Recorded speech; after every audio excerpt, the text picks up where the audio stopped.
Welcome to the Ranking Revolution podcast, your go-to source for strategies and ideas for SEO, organic growth, content creation, and online business. I'm your host, Doug Cunnington. Fernando Angulo is the guest today from Semrush. He's a dynamic and engaging speaker recognized as a thought leader in digital marketing. He has a role of senior market researcher and international speaker at Semrush and over a decade of experience driving successful marketing campaigns and building top performing teams. Fernando is a sought after speaker in the industry, delivering over 50 talks annually at conferences across the world. He's worked with Expedia, T-Mobile, PrestaShop, Bing, and many others.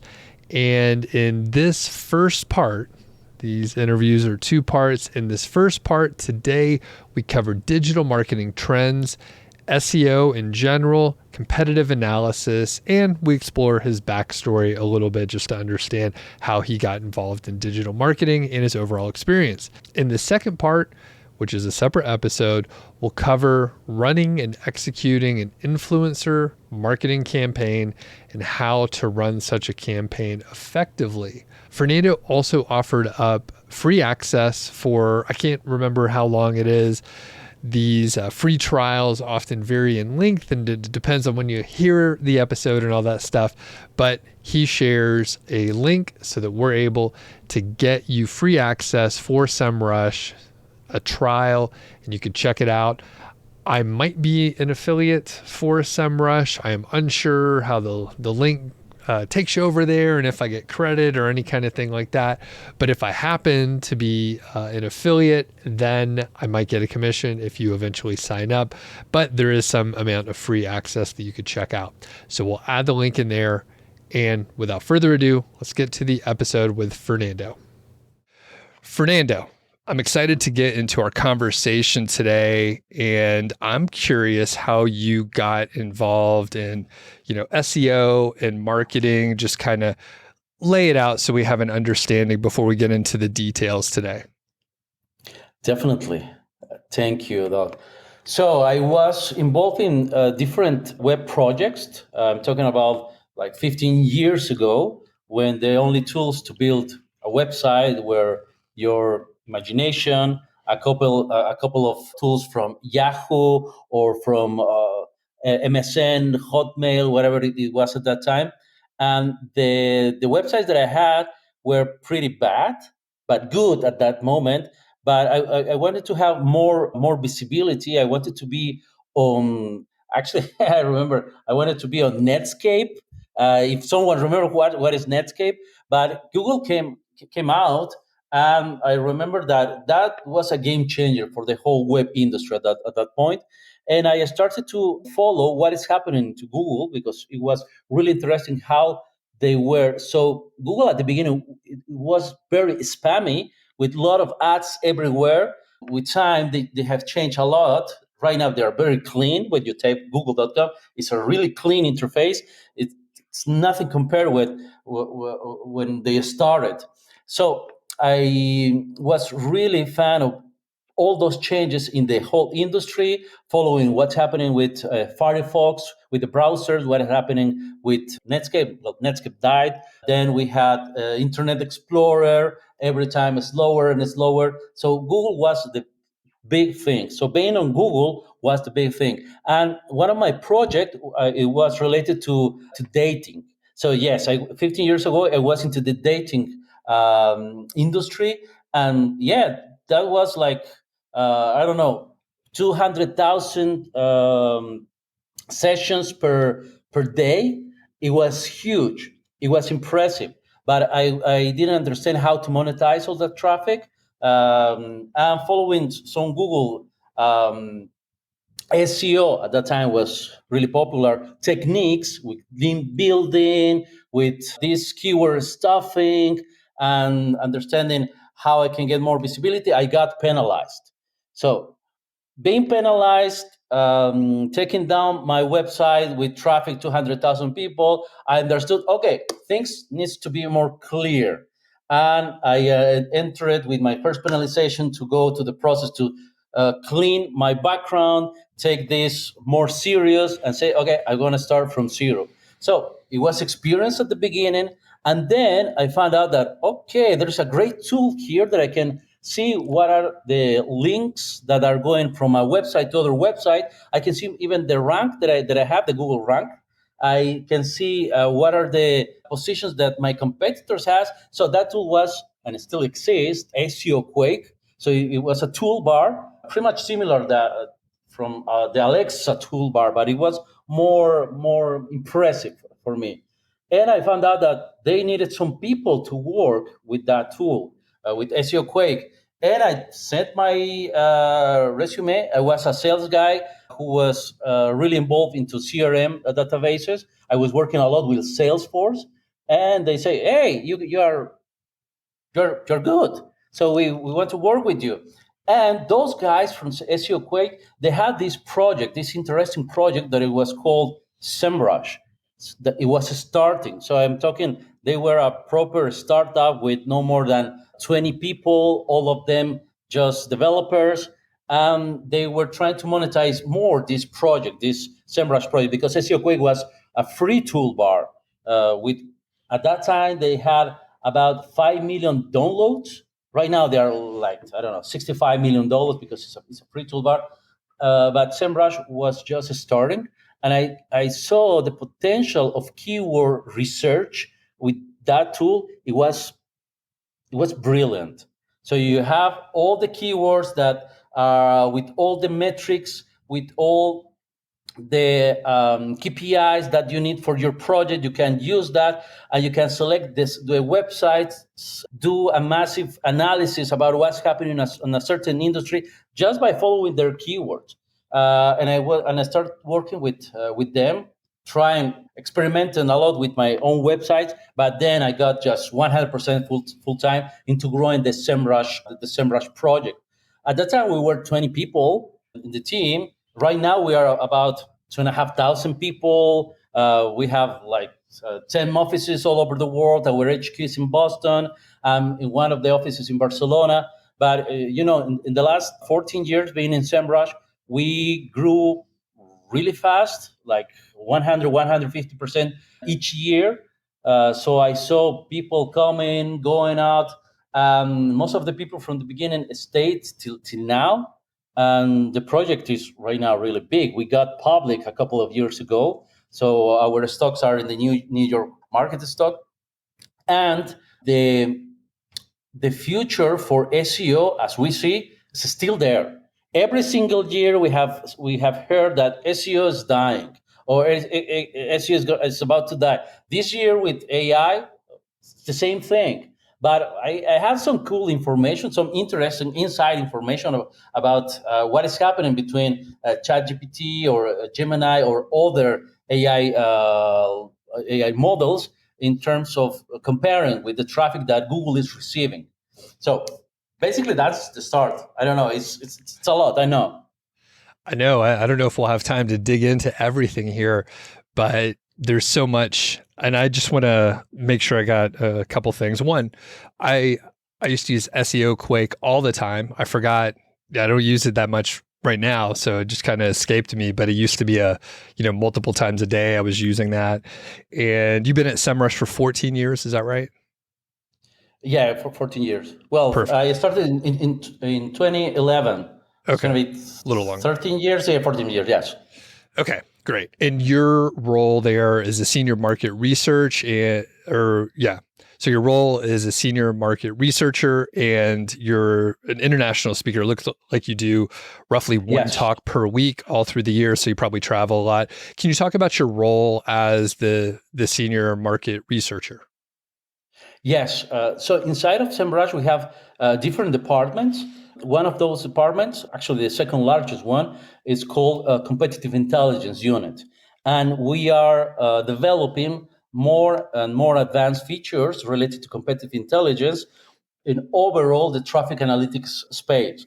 In this part, I take a lot of examples, a lot of business cases from our clients, and I try to model them to showcase how they can use our actual clients and our potential clients the data that we own, because we have first party data and we have also vendors, we have third party data integrated to that, how they can use this data to maximize their profit. So just let me give you a couple of cases. There is this company called La Liga.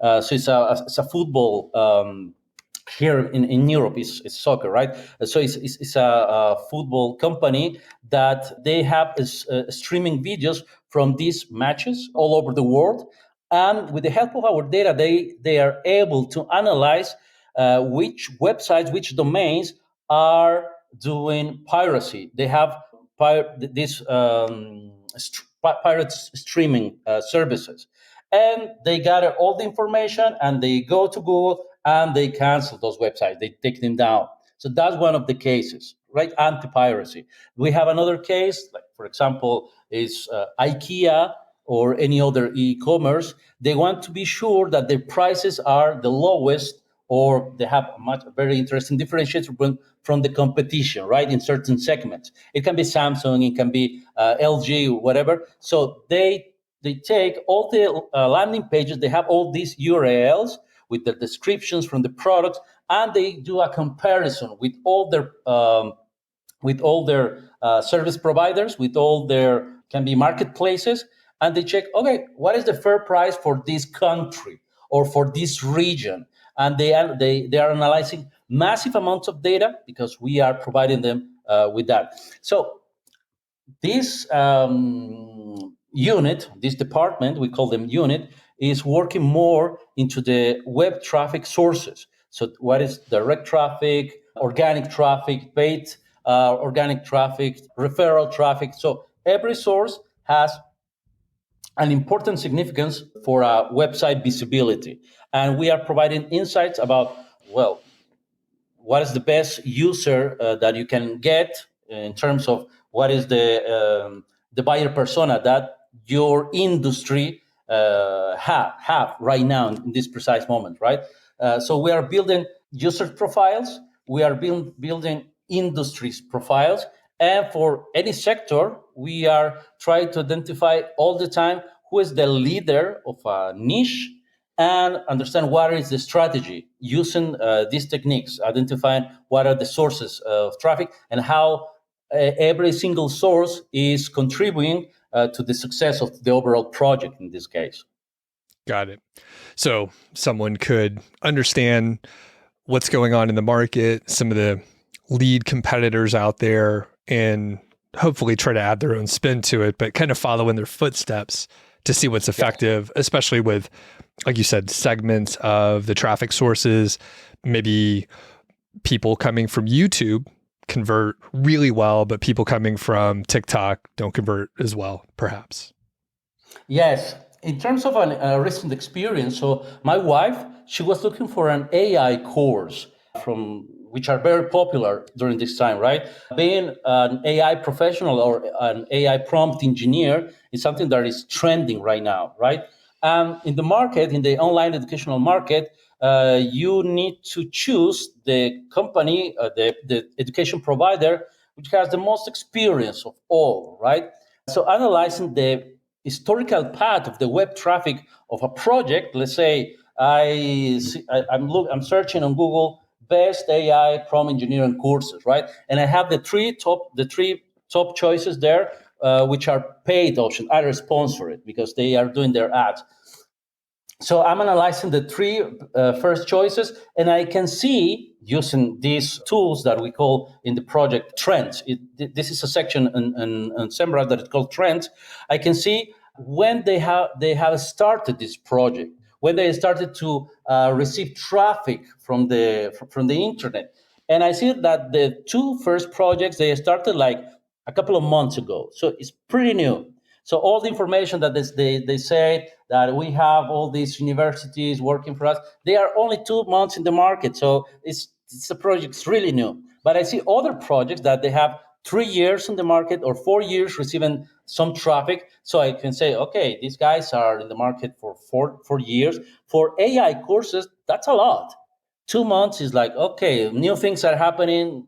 It's okay to start, but to trust my personal location, I will go with the ones who has some historical data information that I can use. It's the same when you're trying to invest in some project, let's say on a startup. You need to see how good they are working with their marketing, how visible they are. So you go to these tools as well, and you can see what is the visibility they are receiving. They are receiving more from the media, from social media. They are doing SEO, so you can see how well they are performing. So for doing an investment decision, for analyzing what your next online educational platform that you're going to be using, or for working starting, you want to enter to a new position, a new role, you are looking for a job, to see what is the historical information of that company. Maybe they say, okay, we are the top one in the hospitality service, and they are not even visible on Google. So you're going to be having problems there, because okay, you need to build from zero something that they were promising that is already there. So you can analyze everything with the truthful word of data. So data never lies. Perfect. So a lot of our listeners out there, they're either solo operators, maybe they're doing some SEO work. Some are, smaller agencies with just a handful of maybe full-time, maybe freelancers. And I want to go through kind of a step-by-step example where, let's say, for example, they're not Semrush users yet, but they've used a handful of different tools kind of Frankenstein together to do things, but they have a client that they've been working with. And the thought process here is like how to increase the lifetime profitability and revenue from an individual client and continue their, retention and keep them on your, client list there. So if someone has such a client, and you can pick an industry that makes it easy to have an example, but I'd like to kind of go through this step by step, because as many people know that have used Semrush, there's a lot of information in there and it can be overwhelming. There's a huge, panel on the side with all these different places you can go.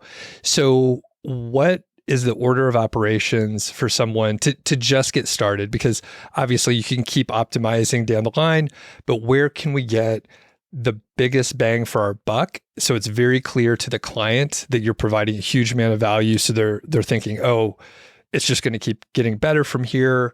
They delivered what they said that they were going to deliver. And I'll give you a second to think, because I do want to go through kind of step by step so someone has the action steps to do this. Fantastic. Yes, that's the kind of question that can give us insight about what is a plan overall, right? So the plan to perform better than your competitors, or if you don't have a project right now, how you can go and say, okay, where can I start, right? To start, I will give you the first 5. Let's do it in 10 steps, because I am pretty motivated to go with the plan. I was working with different teams inside of Semrush, so I'm here like as I told you, 14 years, and I have been in different groups in different roles, doing SEO, doing communication, doing basically everything. And the first thing to start a project is to define your goals and define who's your audience. Set clear objectives. Set what you need. What you want to achieve with your website. You want to increase sales. You want to generate leads. You want to build brand awareness. What is the thing that you want to achieve with your website? What is the ultimate goal? That is the first thing. Without that, well, you can do the rest, but you're gonna be building something that is not existent, that it is irrelevant. The most important thing is set your clear objectives, sales or new users, whatever it is, you need to have goals. Second is still very important, is still in the first stage, is you need to identify your target audience, building your perfect buyer, understanding who is your ideal customer. That will give you a really good idea what you need to do and how you need to do it next. So, first step, define your goals and build your audience. We can go to the next step if you have that already resolved. The next step is okay, you have a website, you need to build your website, you need to optimize that website. And to optimize that website, well, you can use different tools to do that. I will definitely go with a strategy that is really important, which is SEO. You need to optimize your website for search engines. And to do that, well, things has changed a lot in the past years, but using relevant keywords, using question keywords, using links, give a really big emphasis on speed and of your website. That's something that is it didn't change. That's something that is still really relevant. And the most important thing when you are optimizing your website is the content that you are building. Following the guidelines that Google give us in terms of EAT, so that your content needs to comply with the expertise, authoritativeness, and trustworthiness. So that's something that needs to be there. Your content needs to provide value. It needs to be informative. Needs to be engaging, so people can address that to other people, so it can build more interest in different audiences related to your audience. So that's something that will make your website more visible. Optimize your website. The third step, I will say, is to go more deep with your content marketing. So you have your goals, you have your audience, you have the idea to do SEO, but you need to go really big with your content marketing strategy. So the third part will be to start whatever the content you want to create, a blog, or doing guest posting, or incorporating video. Videos are really good. Actually, they are the top of the notch when you are trying to gain visibility, build infographics, build some content material around your service or product. Is a really good idea. So content marketing is the biggest strategy. Then the fourth point I will say is distribution, because you have already the place where you have all your ideas in one place, you have already your users. You need to have some kind of distribution.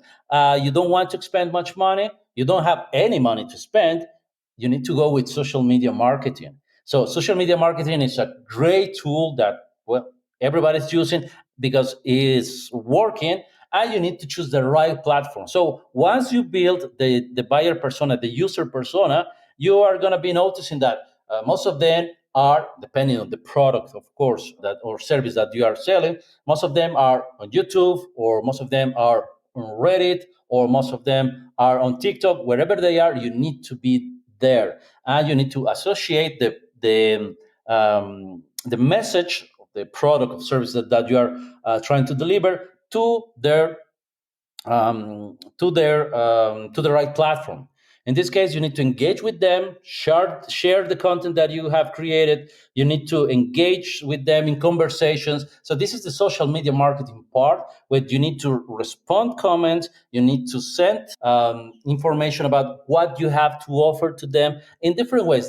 This is the interesting part, where your creativity as a marketer needs to be at the top. Creativity, right message, and deliver it to the right platform.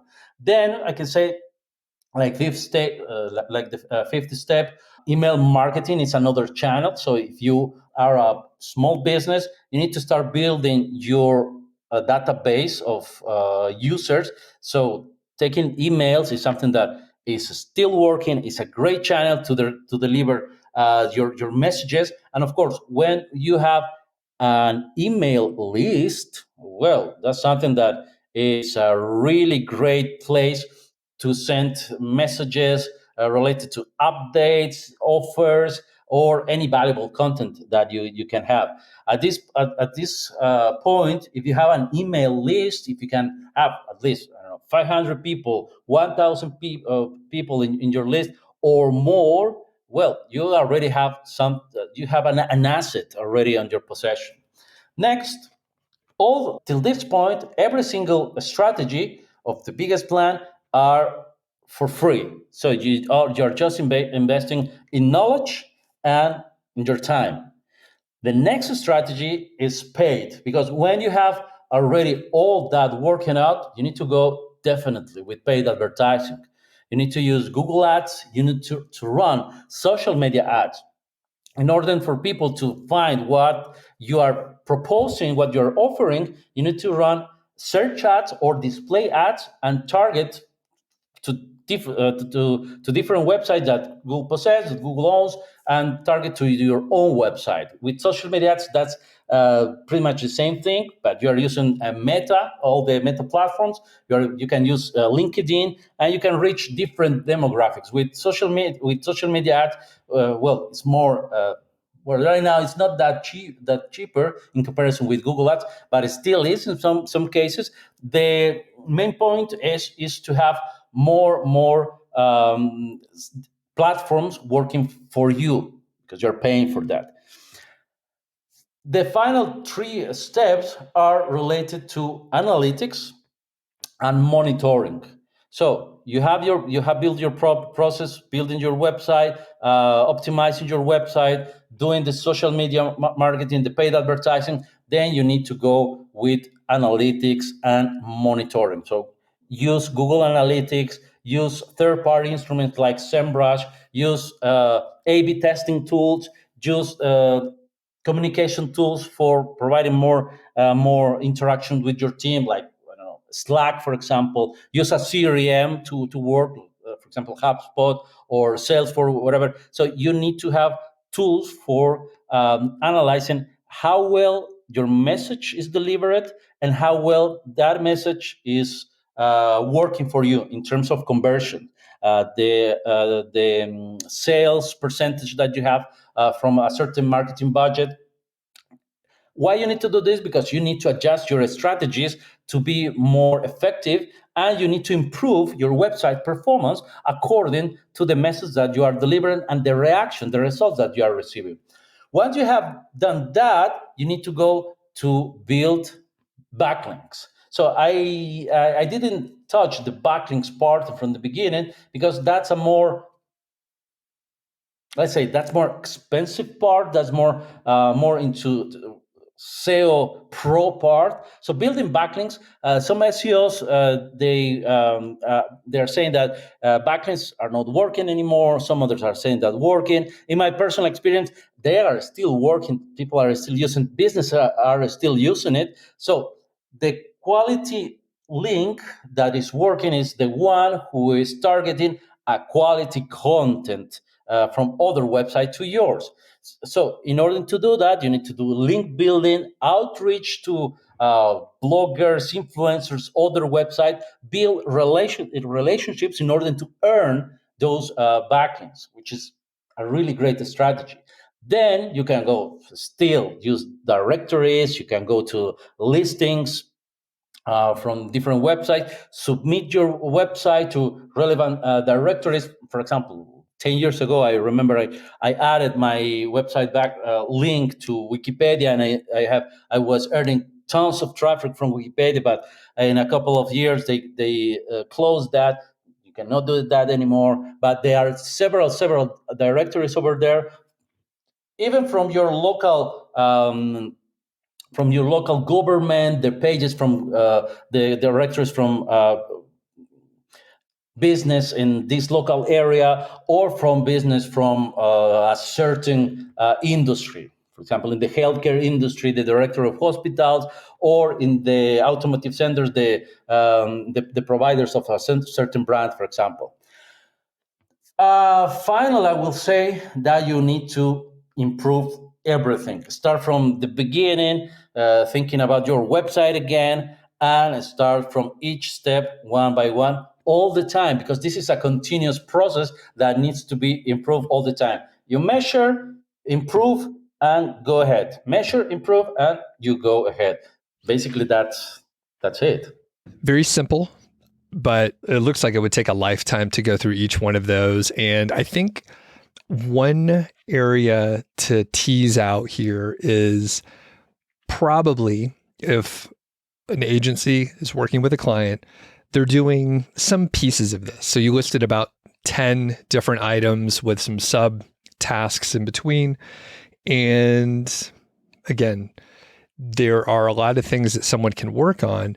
Is there a good way to jump into a process or jump into these steps, look at those metrics, look at the analytics to figure out the weakest link and where someone needs to fix things up? So, for example, maybe the content is very good and there's some backlinks, they're running ads, like things are running pretty good, but their site speed is clearly slow. I'm taking that one because that's an easy one, because someone could check their site speed and see, we need to fix this up. And it's a technical problem that can be solved, right? That's a pretty easy one. But a lot of this gets murky. So how can someone troubleshoot where a specific client needs help? Yes, this is a good question, because here you are implying that every process needs to be reviewed time to time, and that time usually is every day. For some companies, is every Monday.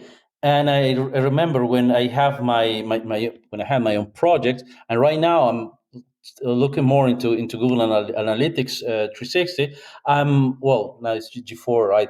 But I was looking more and more into my site audit project. So you can do a site audit and have it running every single day, because the crawler of the robot that is checking your website, or in any case your competitor's website, because you can crawl that as well, is telling you where you are having some issues, and exactly which part, let's say a backlink, or you don't have the I don't know, the meta description not in the right place, or something more technical. The JavaScript is broken in some part, you need to fix that, or you have a broken link that is going to a 404 code. Whatever the mistake is, you need to know about that in time. And having tools is the right and the only way to do it fast, because you can have like, just another example, some pages, some really important pages, like for governments, when you are about to fill your taxes, you enter and you see that horrendous interface where you do the click and the click is not working. You need to call them. You see, you want to receive more information, but no. So it's the experience there is really bad, and you are suffering a lot because of that. So imagine, well, the government is going to take a part. Imagine that's a business, and you want to earn money of that. The people who are using that kind of service, they're not going to come back again ever more. They're just going to go to your next competitor who are doing things right. So having understanding about that in the precise moment, in the right moment, is gonna save you a lot of money. So the first thing is do a site audit, a regular site audit, then do a backlink audit, because the thing with links is they can come really fast, and some of them they can be toxic. So talking about toxic links is something that it can give you a negative SEO. And we need to talk about negative SEO, telling that your visibility can be ruined because somebody else, or a company or a conglomerate, they want to minimize your visibility on the web search, or maybe sometimes just a mistake. I remember a tourist website, back in then. It was a tourist website in Ecuador that was receiving tons of backlinks from Japanese blogger, and because of the language didn't match, so it's Spanish in Ecuador and Japanese in Japan, of course, the language didn't match, so they were marked as toxic backlinks. But when you receive the translation and you can mark that as well, you were seeing that these guys were traveling around Ecuador, and they wrote a beautiful blog post saying how good was their experience with this travel agency. So it was not a toxic backlink, but the thing is, Google didn't knew that at the beginning, so you can mark that and send it to them to mark. No, these are not toxic backlinks. You're approving them, for example. And in terms of working with links, you need to do that. And link audit as well. Having that in proper time, cleaning all the toxic links that you have, and going more for link building resources. In this case, the same thing. Directories, partnerships, networking. Actually, networking is a really good thing when you are at conferences, when you are at events, when you are even with some friends. Well, the conference is ended and you go out with them, for example. It's a good place to interchange backlinks. I remember in some conferences, for example, in the Brighton SEO, which is one of the biggest one in Europe. It's in the UK, in Brighton. There were like 50,000 or 20,000 attendees. You can have the links exchange moment with some of them related to your industry. So wherever. Site audit, backlink audit, and the one and most important that I believe most of the companies are they don't have it working properly is the content audit.